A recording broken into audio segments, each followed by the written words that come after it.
Bonjour à tous, je suis Payobam et je vous souhaite la bienvenue dans ma Gear Room.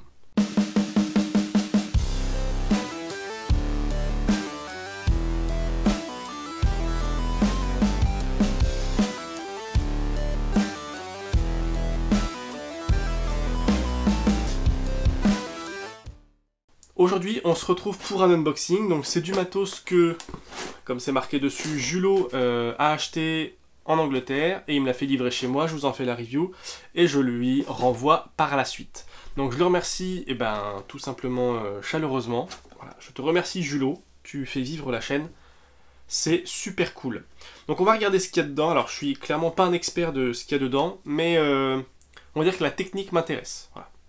Le pourquoi du comment passe... Enfin, oui, mais c'est pas mon domaine de compétence. Voilà. Je préfère mettre ça au clair tout de suite. Alors j'ai du papier qui sert à rien. Donc grosso modo c'est du matos qui est fait par K-Canvas. Donc c'est de la repro d'un set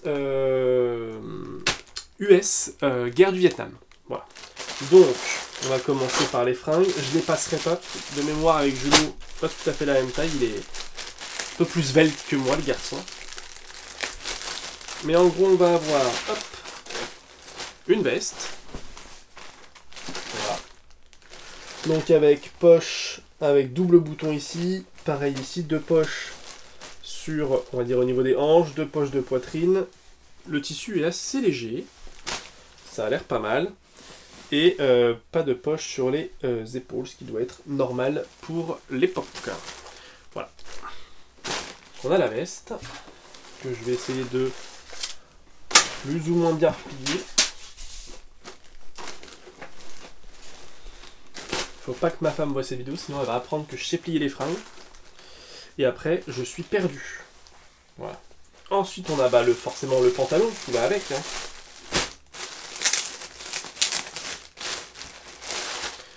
Donc pareil, pantalon en ripstop. Étonnant. Je savais pas qu'ils avaient déjà du ripstop à l'époque. Comme quoi on apprend tous les jours. Donc ripstop. Les petites boucles ici là, pour pouvoir resserrer le pantalon sur les côtés. J'ai le même sur mon set, sur mon pantalon en désert 3 couleurs ou un truc comme ça là, que j'avais pris pour le set Black Hawk Down. Donc voilà, deux poches de fesses fermées par un bouton, poche au niveau des cuisses et deux poches cargo sur les côtés, immenses poches cargo d'ailleurs. Elles sont extrêmement fat.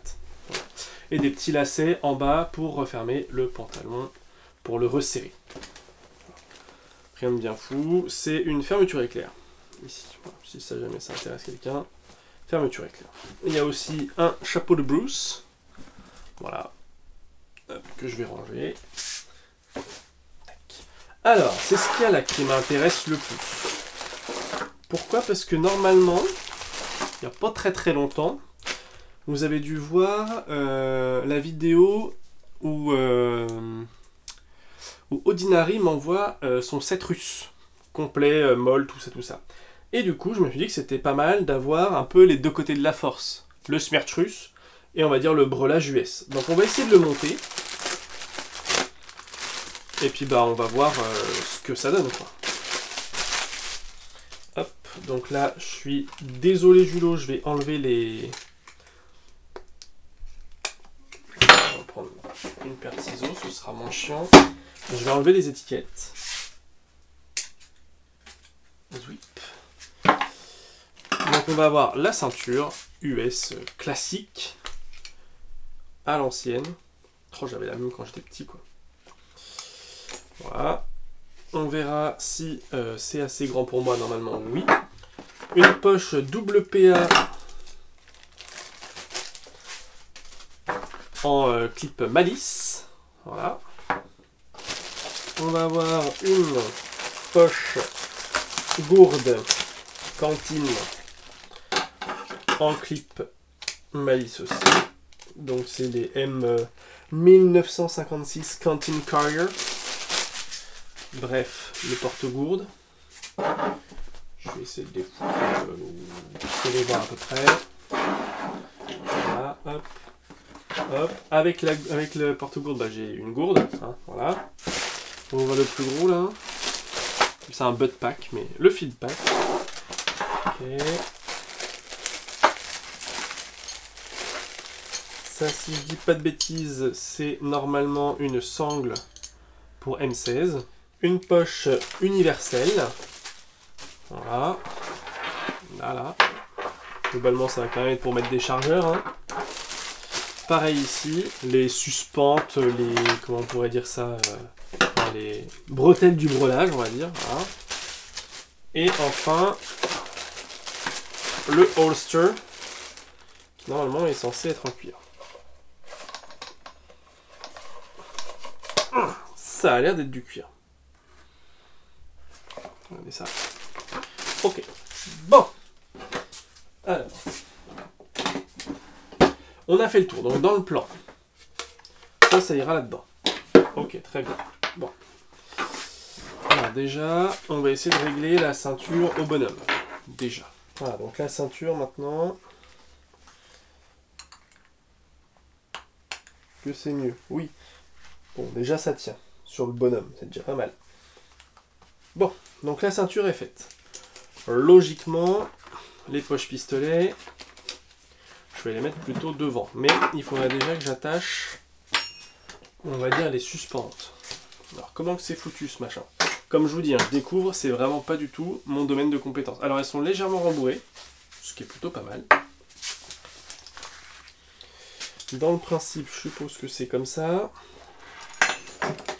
Je dois avoir moins ceinture ici. J'ai un crochet là. Qui, je suppose, doit se passer quelque part par là. Je dirais. Peut-être.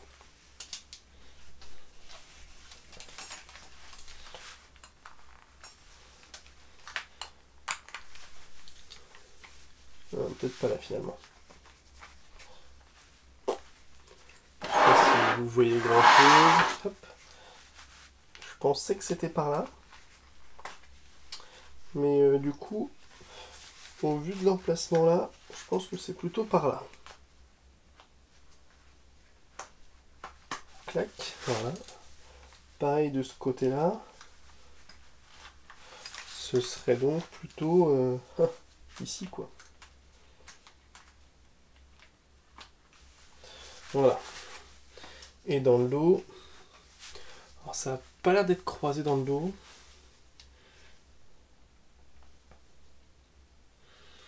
Alors est-ce qu'il y a des trucs pour passer là-dedans? Ah, là j'ai des petits anneaux. Donc je suppose que les crochets doivent aller là-dedans. On épargnera ma bedaine. Les gars, soyez sympas avec moi. Hop. Donc je suis bodor. Que les crochets qui sont là, eux, ils vont aller tchic-tchac ouais, là-dedans, sauf que normalement toi tu es censé aller derrière. Voilà. Donc ça doit venir à peu près comme ça.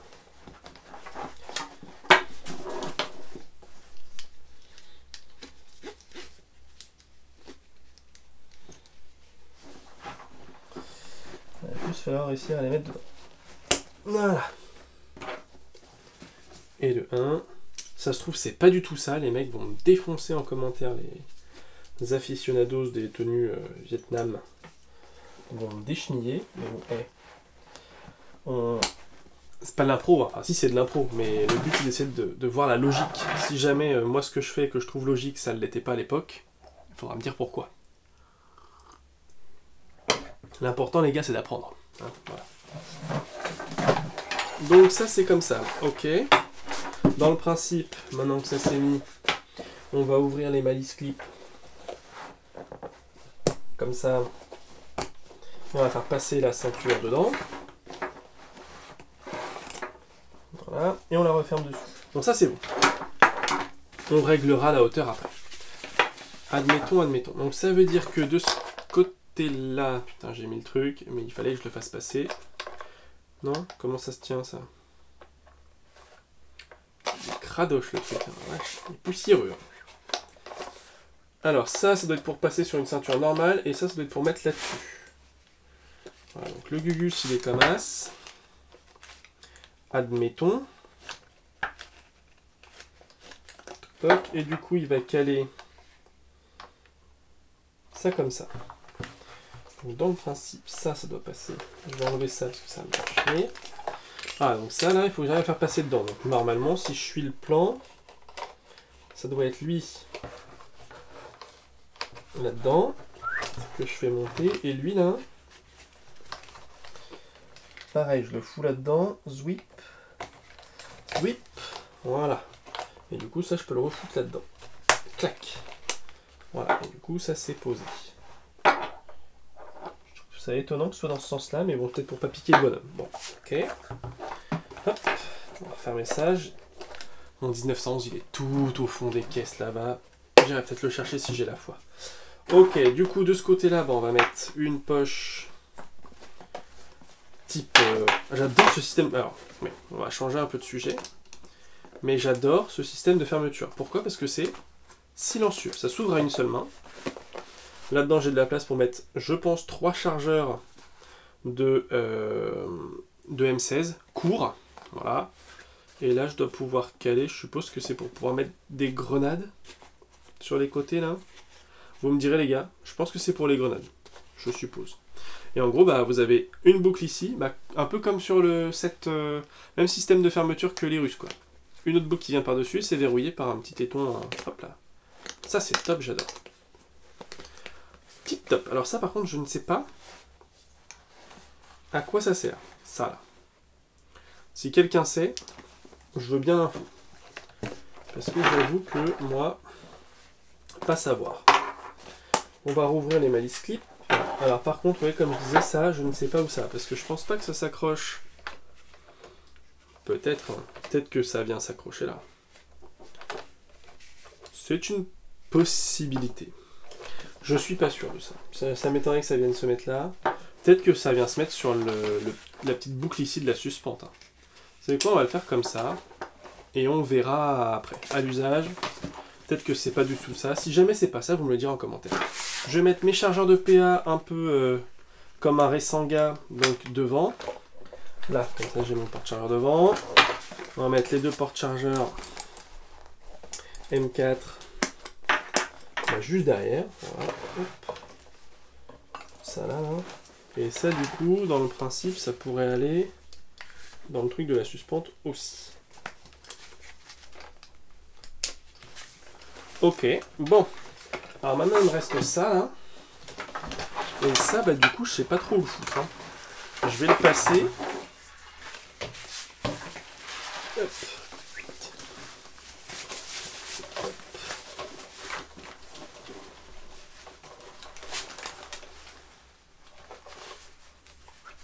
Hop.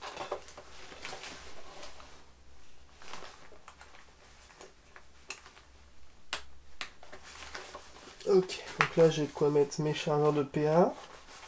Super, je suis content. Ok, bah ça pourrait peut-être être ça.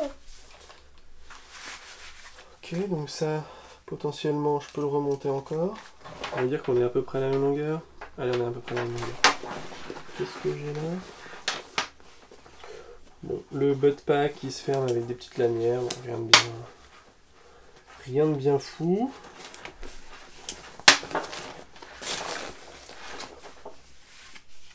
Ah, ça c'est pour pouvoir le passer en bandolière.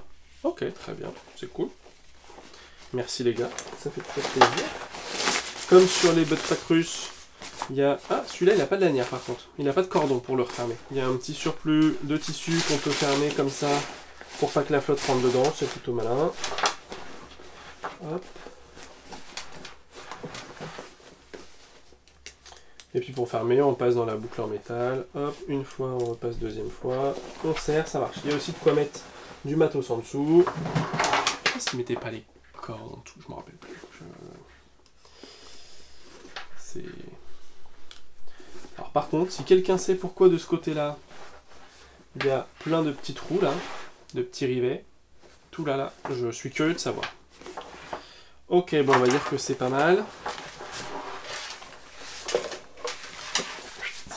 C'est ça.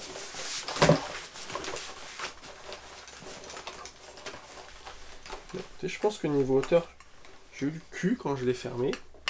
Quand je l'ai resserré dans le dos. Hop, j'ai de quoi mettre mes 2 chargeurs PA. Je vais regarder avec mes chargeurs s'ils passent. Ici, de quoi mettre, hop, des chargeurs de M4, enfin de M16 pour l'époque. Ça, clac, on va l'ouvrir. Comment ça fait? Comme ça, ok. On va le serrer un poil. Hop. Pareil de ce côté-là, on le déverrouille. On tire. Hop, une fois à peu près au milieu. Et on verrouille. Voilà. À peu près. Hein. Voilà. Le butt pack est là. Il n'y a que la poche cantine que je sais pas trop où foutre. Oh vache. Costaud. Toujours rembourré moumoute à l'intérieur pour isoler un peu de la chaleur ou du froid. Tac.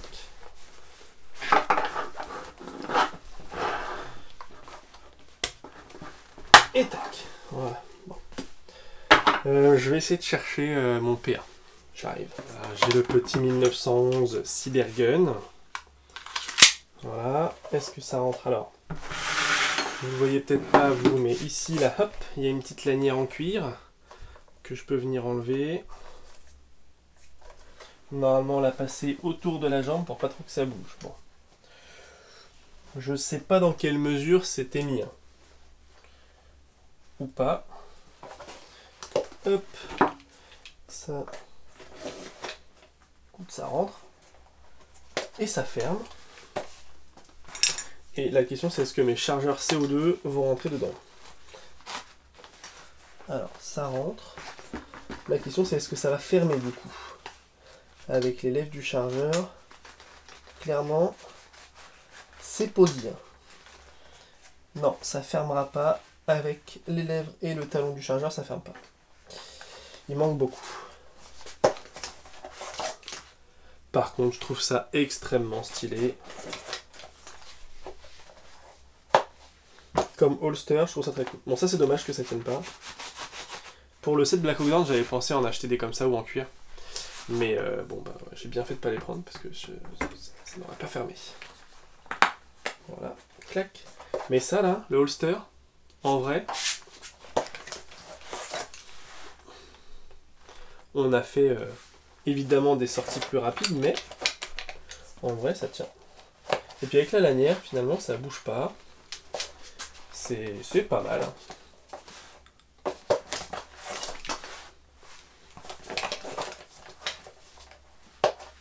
Voilà, hop, et je sais pas où foutre la poche cantine. Donc ça, bah, il verra où est-ce qu'il veut le mettre. Moi, pas savoir.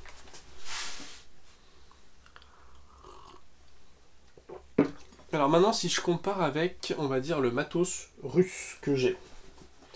Là, j'aurais sûrement la place pour mettre une autre poche M4.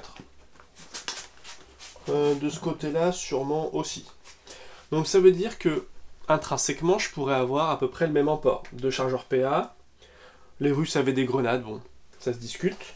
Ici, je pourrais avoir des grenades, des chargeurs fusil d'assaut, des chargeurs fusil d'assaut derrière, pistolet, chargeur fusil d'assaut, le breulage. Alors, le breulage russe était quand même plus confort.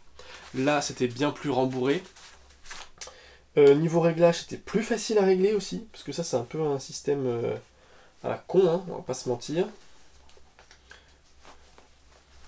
Bon, on a fait mieux comme type de réglage. Et ensuite, le butt pack, ici est pas mal, mais le russe est peut-être un poil plus récent, et du coup, on a la possibilité de l'accrocher ici sur les suspentes qui sont là, de le faire venir devant, il peut se fermer, je pense qu'il est peut-être un poil plus étanche que l'autre. Ça c'est à déterminer, mais voilà. Je pense que le Smert russe étant un peu plus récent, on a des trucs qui sont un peu plus cool. Et la ceinture est bien plus confortable parce que on a la sous-ceinture qui est bien rigide, et ensuite on a une grosse sur-ceinture par-dessus qui peut être à peu près haute comme ça au niveau des reins et qui répartit bien le poids. Donc ça c'est vraiment pas mal. Mais je pense que ça peut être une configuration légère qui marche bien. Il n'y a pas à tortiller. Donc voilà. Bah écoutez, je remercie encore Julot de m'avoir envoyé ça. Je suis super content d'avoir pu d'avoir pu tester un petit peu, du coup de savoir que ça, avec mes chargeurs PA CO2, ça passe pas. Ça, je voulais m'en prendre un. Bah écoutez, c'est pas mal, hein. C'est pas mal, à la base pour le set Black Hawk Down, j'aurais peut-être aussi pu prendre ça. Ça l'aurait peut-être fait. Les puristes vont crier, mais c'est pas grave. Normalement, je sais que c'est un Safariland, un truc introuvable, blablabla. Mais on a vu jusqu'en Afghanistan des mecs avec des 1911 et des holsters en cuir, donc je suis d'accord que c'est pas 100% accurate par rapport à toutes les photos, mais c'est pas parce qu'on l'a pas vu en photo que ça s'est pas fait. Comme dirait Neo 035. Et c'est pas parce qu'on l'a vu en photo que c'était réglementaire. Donc, bref. Pour dire que ça marche bien. Je trouve ça un poil moins bien que le Smerch, qui est juste là, qu'il faut que je renvoie. D'ailleurs, je le fais partir demain, avec tout ça aussi. Et puis, bah sinon, globalement, je suis content d'avoir pu le tester. Merci encore, Julot. Sinon, j'espère que cette vidéo vous aura plu. Si c'est le cas, n'hésitez pas à lâcher un like, un commentaire, à la partager, à vous abonner à la chaîne évidemment et à activer la cloche de notification. Dans la barre de description, vous retrouverez le lien vers la page Facebook, page Instagram, la vidéo sur le Smerch. Et je compte sur vous pour mettre en commentaire un grand merci à Julot. La roue du forçage est maintenant terminée. C'est tout pour moi. Fin de communication.